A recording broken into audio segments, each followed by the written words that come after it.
Welcome to the Highland Wonders podcast, where we share stories and knowledge from experts about the charismatic species and diverse ecosystems of the Okanagan Highlands of north central Washington.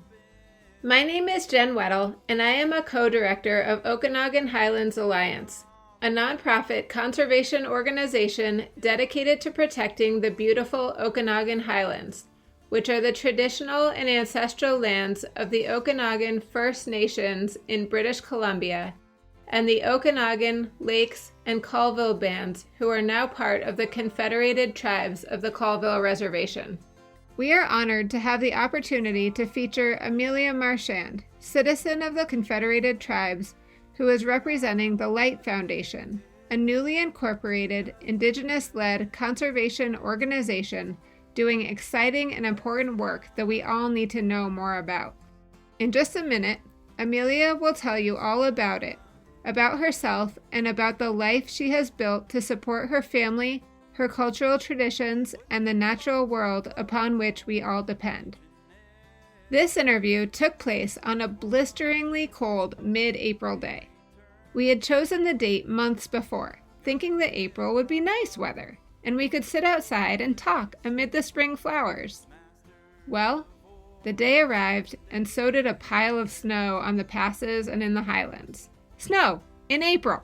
A reminder that, as our climate changes, the weather will not be predictable. A reminder that the work of organizations like the L.I.G.H.T Foundation and OHA to restore, protect, and share appreciation and respect for each other and for nature is so important.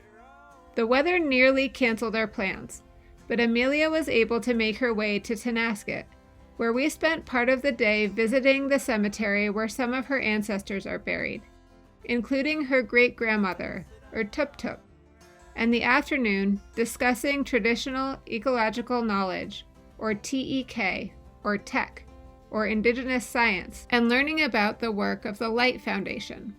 We bonded over our shared love of my kitchen glasses. They have swimming fish etched into the glass and cast these awesome watery, fishy shadows on sunny days. Amelia is at once soft-spoken and passionate, humble and generous with the way she shares her knowledge. She has important ideas to share, so I think it's time for me to stop talking so that we all can listen.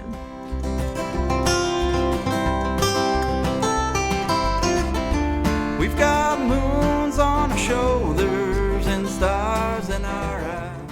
Does the work of the L.I.G.H.T Foundation support traditional ecological knowledge? Yes, by and large. And I don't know if our website specifically says traditional ecological knowledge, but there's so many ways to think about it, to think about that concept and to address that concept that it's okay. It doesn't have to be that terminology specifically. How do you think about it? So, growing up, nobody at any event that I was ever at, nobody ever stood up and said, okay, this is traditional ecological knowledge. And they didn't say, okay, this is indigenous science that I'm sharing with you right now. So write it down. That's just not how things are learned and shared and taught, I guess. In fact, I feel like the most common way that I've heard it expressed as is teachings. That's what it is, because it's also not just about ecology. It's a way of life. It's thousands and thousands of years of experience that have been structured into political, social, economic, and cultural traditions. But the thing that people get, I feel, this is just me personally, that people just kind of get stuck on is the ecological component of it. But it's it's the fabric of the society. It's not just, one thread. At least that's what it's like to me, and I'm only one person. I'm only one person. Yeah. And it is different for every person too, because there's a lot of commonalities between indigenous peoples in the area here, tribes and First Nations, but there's also some important, cultural and social and structural and linguistic, economic differences too. And if you want to see a good example of that, look north, because right now that's one of the easiest examples of change, is that Canadian border that separated people when it was created in 1846. So navigating those historical changes and trying to retain that social fabric was difficult, And so I think it's good that people are acknowledging and recognizing the need to try to understand the ecological component of it, but we've still got a long way to go, I think. Could you explain a bit more about how teachings or traditional knowledge is different from Western science?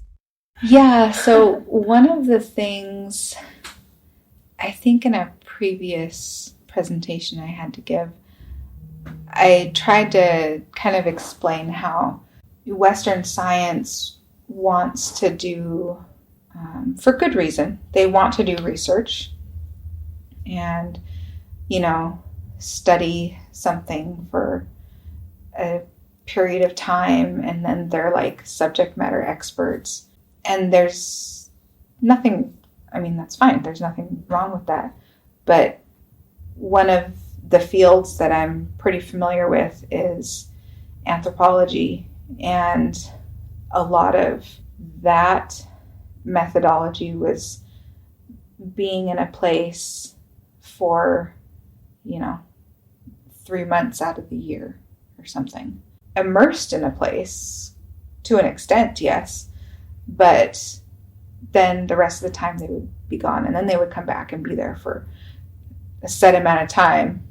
And, that gives you a good idea of those 90 days out of 365 or whatever. But there's nothing innately wrong with that, but it's still literally the tip of the iceberg, because when looking at social structures and the customs that are developed in places and why people do certain things, that is a millennia in the making in a lot of ways. Sometimes those shifts happen a lot faster, fortunately or unfortunately. And the big cultural shift that we can all relate to now is because of the COVID pandemic. So that shift immediately identified the disparity between who had access to internet, who had access to cell phone service, and who had devices that could communicate on them to stay in touch with family, friends, to try and do medical appointments, to try and actually work from home, to try and educate their children. So sometimes those cultural shifts and changes happen immediately or within a short amount of time. And that was probably the greatest cultural shift that will have the most documentation in human history. Yeah. But it's the slow, I don't know if the slow but steady, precise death by 1,000 cuts that has caused, I think, people to forget about all the other beautiful aspects, complicated aspects that make tribal people or indigenous people still feel like we don't exist, or still feel like we're reserved for a Western movie or something. I don't know, like the romanticized thing. And I feel, you know what, in part, actually, I kind of, sometimes I feel like the thought of that concept of indigenous people are so close to nature and they have all these secrets unlocked for how to communicate with nature and read nature or something. That's just a continuation of the romanticized version of what the narrative has always been in this country. And don't get me wrong, there's tons of wonderful documented resources for TEK and indigenous science. But I guess we're still not looking at the social and economic structures too. This past year in 2021, I didn't do as much writing as I wanted to, but I did do more writing than I usually do. And in writing, I mean, I worked on some journal articles, worked on some kind of like op-ed pieces. I had applied for this fellowship and gotten it. And I had forgotten I applied, and then I was like, wait, what? So that was a pleasant surprise.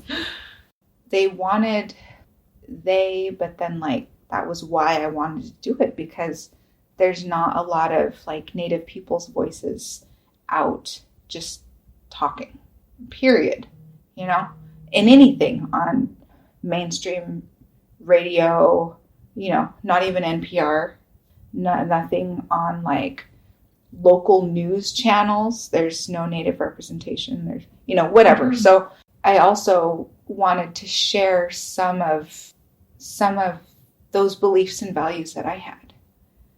And I felt really, really challenged to do that because I was also struggling a lot with just in my personal life, because family things come up. You know, your responsibilities as a mother, as a sister, as a daughter, as a wife, and an employee, all these responsibilities for everybody else except for me. So this kind of winter has been, yes, I'm still doing a lot of responsibilities for all these people I care about, but it's also for me. But it's important for everybody. Mm-hmm. So, yeah, it's good. Yeah. One of the articles that I just finished the last round of edits on is about indigenous peoples and is about tech, but it's more focused on elders and climate change and TEK. And that article won't be published until later this summer. And it's going to be coming out in Generations Journal, which is a journal of American Society on Aging, ASA. But I was looking at that the other day and thinking about, about this conversation today. And one of my quotes to quote myself from the article, that there's really nuanced but consistent differences in environmental shifts or environmental conditions. They're a lot of times, I feel, especially within the last 15 to 20 years, maybe, overlooked by mainstream scientists and society at large. But indigenous peoples may regard them as significant shifts. So specifically when talking about TEK or indigenous ecological knowledge or indigenous science in that respect, that's where these, millennia of observations come down to seeing something's going on here. And kind of the first place that was happening was in the Arctic. And the indigenous peoples in the Arctic were seeing changes in weather conditions, in sea ice, and that was, for lack of a better phrase, the canary in the coal mine. I think it was back in 2008 or 2009 is when the local environmental observer LEO network was created, and that was like a consortium of Alaska Natives and then health professionals, researchers, environmental, scientists and stuff. And so they created the LEO network to try to communicate or translate maybe the environmental shifts that Alaska Natives were seeing into what it meant for environmental and health outcomes in Alaska. So that's actually one of the resources I wanted to share, because they've been expanding their network. Originally was only Alaska, but now people further south, further, I guess, east are also using it to document environmental change and environmental shift. Mm-hmm. And it could be documenting changes in phenology, identifying uncharacteristic weather conditions, all sorts of things like that. So animal or plant populations. Yeah, population increases or declines, or even like one species in an area that they've never been seen before. So that's definitely TEK. And there's also, last year in 2021, this report came out, and it was called the Status of Tribes and Climate Change Report. And that has lots of really wonderful, well-documented examples of integrating TEK into climate adaptation plans and working. And that was like a national report. It wasn't just in Washington State or like just in Montana. There was examples from all over the U.S.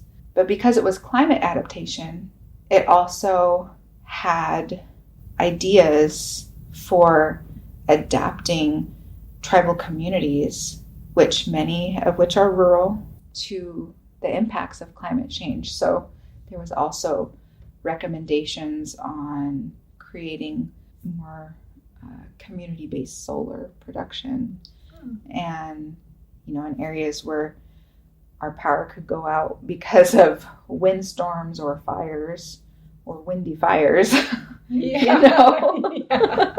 That's really important. So that is another really, really good resource too that I wanted to share. It's a marriage of what we know, maybe in that intergenerational knowledge transmission, mm-hmm. and what Western science has not confirmed, but now they believe it too, basically. Oh yeah, you're right. There are these shifts. Oh, it is happening. It's like, yeah, thanks. We know. we told you. So it's collecting that, but then also bringing in a little bit of, I guess what I'd say, more of the mindset for like emergency preparedness and then sustainability. Mm-hmm. And I feel like in the long run, that's what climate change is wanting us to do. We need to be more prepared for emergencies. We need to be more sustainable in all aspects. And, earlier, my husband and I were watching the weather this morning, our crazy weather this morning, and earlier in the week, and then last week there had been hail. And I've never lived in a place where there's like golf ball or baseball sized hail. Did you have hail that big? We didn't. Okay. No, thank goodness. No. I'd be like, we need to leave. I can't do this. Like, oh my goodness. But so we watched all these different weather events, and he's lived in and been to and traveled through like areas where there's been tornadoes and stuff. And we lived in North Carolina during Hurricane Katrina, you know. That was fun. Oh my gosh. It's such a terrible time. But thinking about all of these different events, and then our wildfires up here that we're getting, and then thinking about our house, I told him, you know, our ancestors, his and mine, lived in pit houses. And there's so much common sense to living in a semi-subterranean structure that regulates temperature, that is very well protected from the elements, both hot and cold, and isn't an eyesore, you know, and isn't going to burn down. Mm-hmm. It'll get burned over, but not burnt down. And I've recently had the good fortune of making connection with an architect who had been to Standing Rock, and he and his firm, his native firm, had helped, like they were planning a community there. And it didn't end up being constructed because we kind of know how DAPL turned out to be. But at the time, he had worked with the community there to develop this plan for an indigenous community with indigenous building methods, indigenous architecture. So cool. So there was one structure that would have been a pit house from this plateau culture region. There was one structure that would have been the type of earthen lodges from the Southwest. Mm-hmm. And it was representative of not all, but many of the different types of indigenous architecture that was here, you know, for a very long time. And there's resilience in that. Mm-hmm. And there is sustainability in that. So, you know, we're so Western society or American society, you know, and yeah, that's how I was born and raised too. I'm American, but we have such hubris also that our way is the best way. Now that there are people willing and able to sit down and have this type of conversation, I think that that's starting to turn the page to, okay, well, this is the chapter where it's our turn to teach, and it's your turn to listen, maybe. Yeah. And not that I am the teacher, not that I know everything, because I certainly don't, but I also really love to learn, and I can't wait to learn more and to share what I do learn, because that's the only way we're going to get through this, and that's why we need to do it. All right. Well, what can you tell us about the L.I.G.H.T Foundation? So the L.I.G.H.T Foundation is an indigenous-led 501c3 conservation nonprofit, and we are newly created. Our mission kind of comes down to three little words: cultivate, enrich, and perpetuate. And each one of those has like a little saying that we can talk about, but the first, I think, to address is actually what L.I.G.H.T stands for. So L is leadership, I is indigenous, G is guardian, H is honor, and T is teach. So that's our approach. That's our tenets kind of guiding what we're trying to do within the conservation area. And our main focus is on native plants in the Pacific Northwest. And specifically those native plants that are of cultural, traditional value to the indigenous peoples of the Pacific Northwest.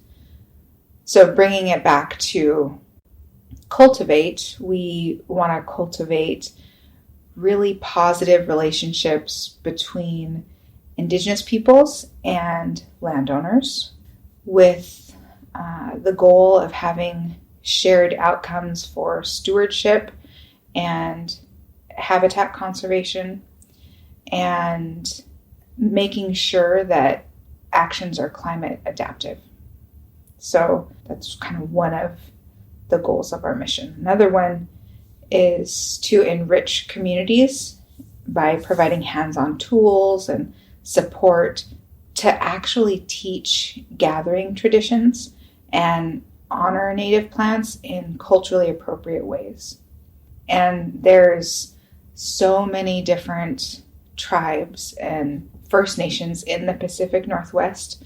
So approaching this in a very mindful and respectful way is what we want to do, because there's a need to bring that knowledge back and to support those individuals, those groups, those tribes, those families that are trying to continue to sustain those cultural practices. And then kind of the last little part about the mission, it was to perpetuate.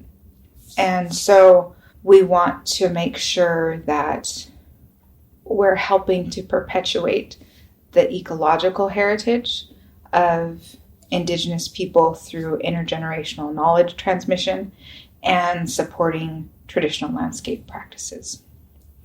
So that was much more than a 50-second elevator speech or whatever, but that's what, in a big walnut shell, that's what it is. How long has you been dreaming about this? Oh, man. Since before 2018. I can talk a little bit about how those seeds got planted, I guess I should say. Mm-hmm. So one of my family friends, longtime family friend, and my husband's, his name was Eric Stensgar, and he was an avid hunter, fisherman. He knew roots and berries, and he knew the land, and he hiked and camped, and he was the outdoorsman. And unfortunately, we lost him to suicide. So we lost Eric, and something like that is always tragic, and it's always painful. And Eric's parents, John and May, gave my husband Eric's hunting bow and Eric's salmon fishing pole. And that was, very, very deep and very meaningful. I remember like a year or half a year later talking with my husband, and I told him I wish there was something that we could do to honor Eric. And he said, well, if you want to honor Eric, you should learn how to salmon fish, because at the time I didn't. And so I did, but there's an interesting story about that day. I call it my salmon story. It was like, if I had, the Pope or the Dalai Lama or like well-renowned religious figure asked me, what was the moment in your life when you felt most in touch with spirituality? that would be my salmon story. The outcome of that day was I really felt like I had been given a message. I don't know if it was from Eric. I don't know if it was just from my psyche or the universe, or if it was the salmon that talked to me. But basically the message was, the thought of the message was, we are in this together. But the words that I heard were, we swim together. The salmon, we swim together. And for a very long time, and to this day, that still, it resonates with me and with my husband. We swim together. It was kind of like it wasn't a vision, but I distinctly heard this voice tell me, we swim together. And it was me in my brain. I was kind of like talking to the salmon that I was there to fish for that day.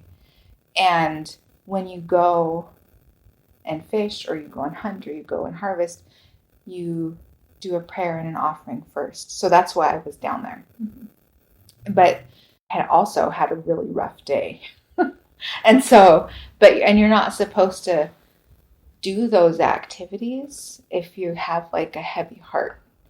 You have to be like in a good mental headspace. So this is TEK, but it's not TEK. This is part of other cultural practices. Like you're not supposed to prepare meals if you're having a heavy heart, if you're angry, or if you're upset, or if you're really sad, because that energy will go into the food. And you don't want to share that energy with the people that you're preparing things for. So that same type of mentality is when you hunt or fish or gather and make things. So it's throughout everything. But I was sitting down by the river and I was like trying to pray, but I was really mad because I had a bad day. And so then I was thinking to myself, what do I have to complain about? You know, the salmon that I'm here to fish for, they came all this way to this place, and there's literally a wall in front of them, because the only place where we can fish for salmon is at the front of Chief Joseph Dam. So that was where I was at in my headspace, and then I was like trying to look at things from the salmon's perspective.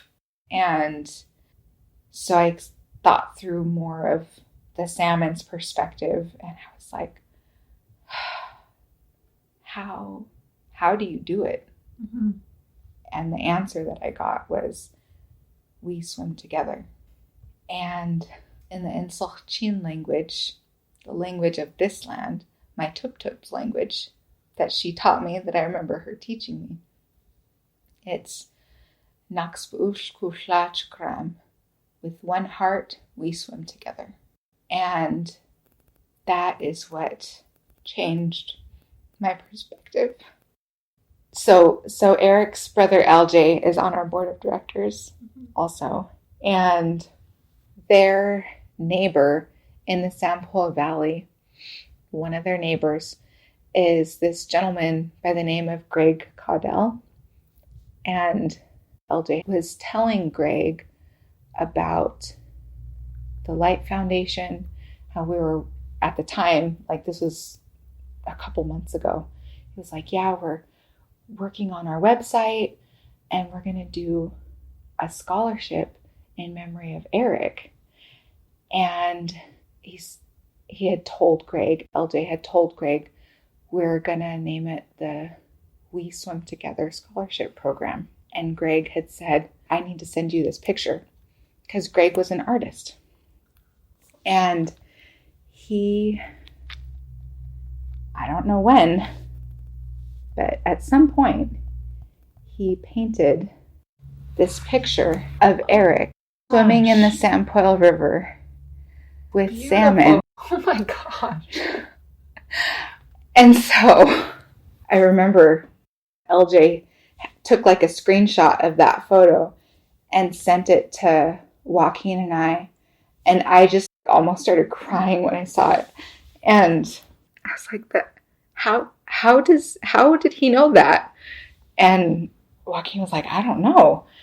We don't know. And the name that Greg named this picture is Swims with Salmon. So we asked Greg for permission to use that image on that page of the website. And it's there. So when you go to the website, you'll see it. It's on the homepage and the scholarship page. But you can click on it, and Tess is so magical. You click on it and it goes to Greg's website for his art and stuff. So it's like wonderful. Everything like just kind of coming together. Yeah. Cool. So I totally forgot what we were talking about before, but the glass made me remember. That's why I wanted to take pictures of it. This just tells me again, I'm at the right place at the right time. And I feel really good about that. So, oh man, it's like, whew. Okay, I did learn how to salmon fish. I did catch salmon. And anytime when you learn one of your traditional activities, you donate or you give away the fish you caught if it was your first fish, the deer that you hunted if it was your first deer, the basket you made if it was your first basket. So with the first 2 salmon that I caught, I donated them to an event happening back home. So I kept thinking there still needs to be, like, there feels like there could be more than just this one act. We took a hike, actually, me, my husband, and Eric's brother, L.J. We took a hike and we went to visit Eric, one of the places that he would hike to where his ashes were scattered in part. And we spent the day up there. And it's a really beautiful place overlooking the San Paul Valley, overlooking Eric's home. And I still kept kind of thinking, Eric loved to be out here and he really cared for the environment. So we were sitting up and it was a beautiful day and overlooking the valley, and it didn't really happen all at once. It wasn't like a realization all at once, but it just slowly, all these kind of ideas were percolating. And there was a need that I saw also in the work that I've done for years. Is there's a lot of knowledge of and advocacy for maybe one species of wildlife or, one species of plant or something, or one river even. But I still felt like there could be more done. And I always have tried to be supportive of and an advocate for our traditional foods and medicines. And so knowing that those were values that Eric had also, I thought we needed to, and when I say we, I mean my husband and I. I thought that we could honor him by doing something different, creating something for more people and for the landscape. And that resulted with the L.I.G.H.T Foundation and also a scholarship in Eric's name. So that, in a roundabout way, is that story. So yeah, it's been a while. And we incorporated the nonprofit under Colville tribal law in 2018. And then my husband was working and I was working like full time, and we weren't able to really move things forward as quickly as we wanted to. And then the pandemic happened, and I don't have to explain what that was like to anybody. Yeah, it was like, hit the brakes, turn off, pull over. So. Yeah, the last 2 years have been weird. Yes. That is so true.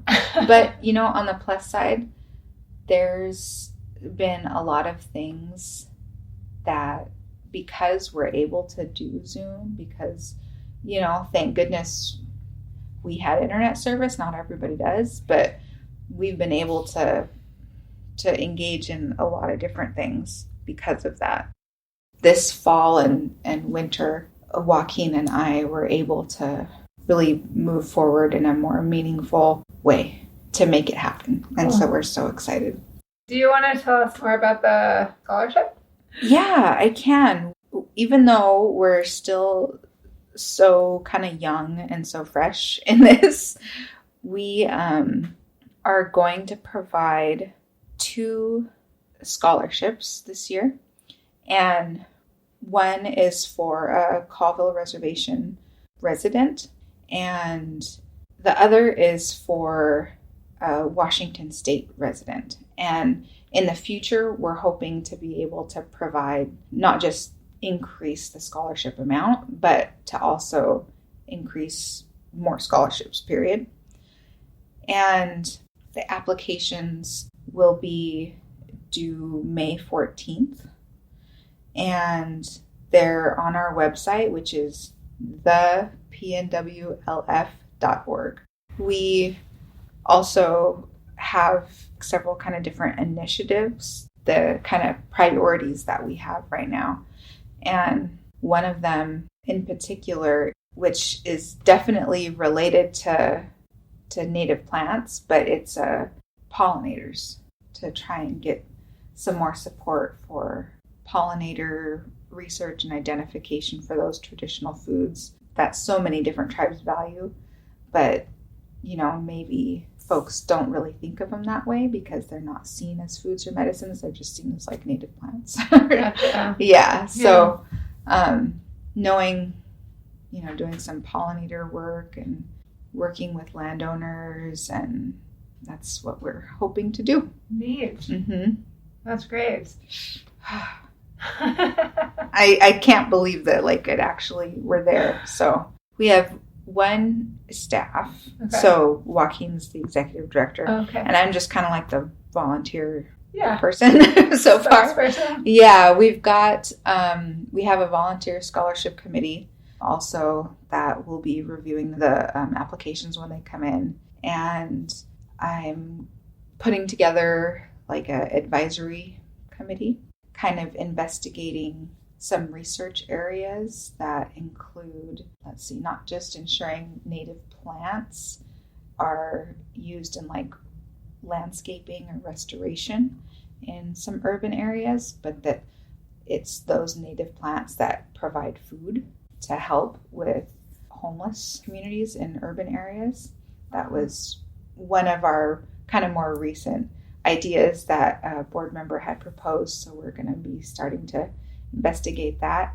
And then we've also been providing some public comment letters to some of the different projects that have come out, or permitting processes really. The day after we got our federal certification, we submitted a comment to the Washington State Energy Code because they were doing revisions and it was still within their comment period. So we did that, and we felt like really excited about it because it seems like such a nerdy thing. I don't know, okay, why did you whatever, but I mean, in the long run, it's so important, to try it.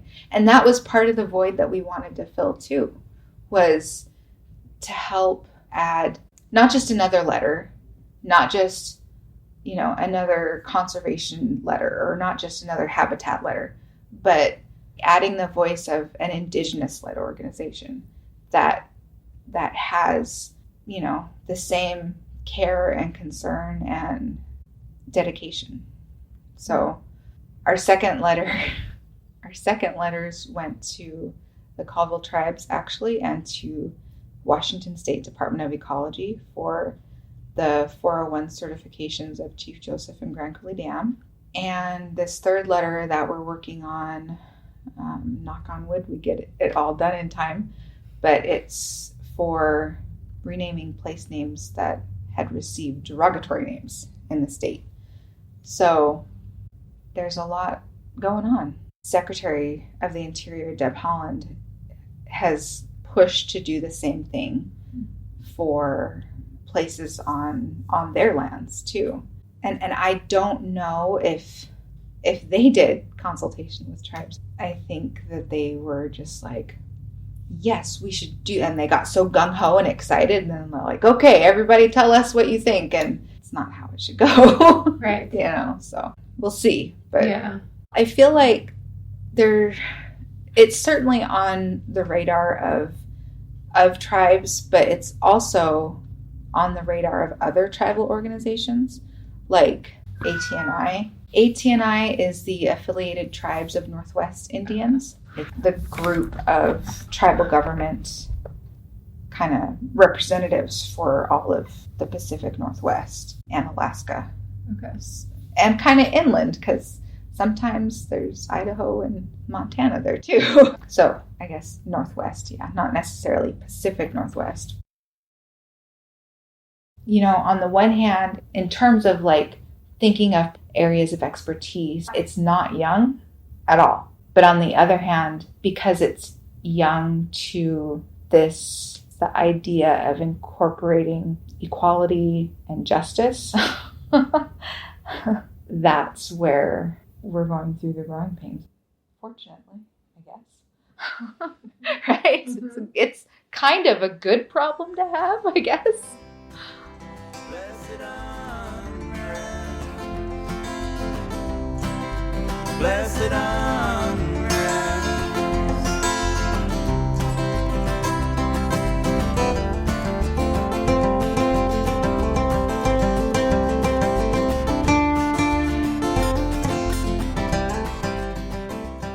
This podcast is produced by Okanagan Highlands Alliance. OHA is in Tonasket and serves the Okanagan Highlands of north central Washington. We are inspired by the beauty and diversity of the landscape that surrounds us, from the aspen and conifer forests to the highland lakes to the tumbling creeks that descend to the wide, glacier-carved Okanagan River Valley. We engage in environmental advocacy, habitat restoration, and educational activities in our efforts to protect local ecosystems for future generations. To learn more about OHA or to become a member, please visit our website, okanaganhighlands.org. Many thanks to Amelia Marchand for sharing herself, her time, and her excitement for the mission of the L.I.G.H.T Foundation, to cultivate, enrich, and perpetuate. For more information and to donate, visit the pnwlf.org or find the link to the website in the episode notes. Thanks also to Humanities Washington and the National Endowment for the Humanities for supporting Season 2 of the Highland Wonders podcast. Our theme song, Blessed Unrest, is written and performed by Tyler Graves and Andy Kingham. You can support the artists and enjoy the song anytime you like by finding and downloading the full song from your favorite music platform.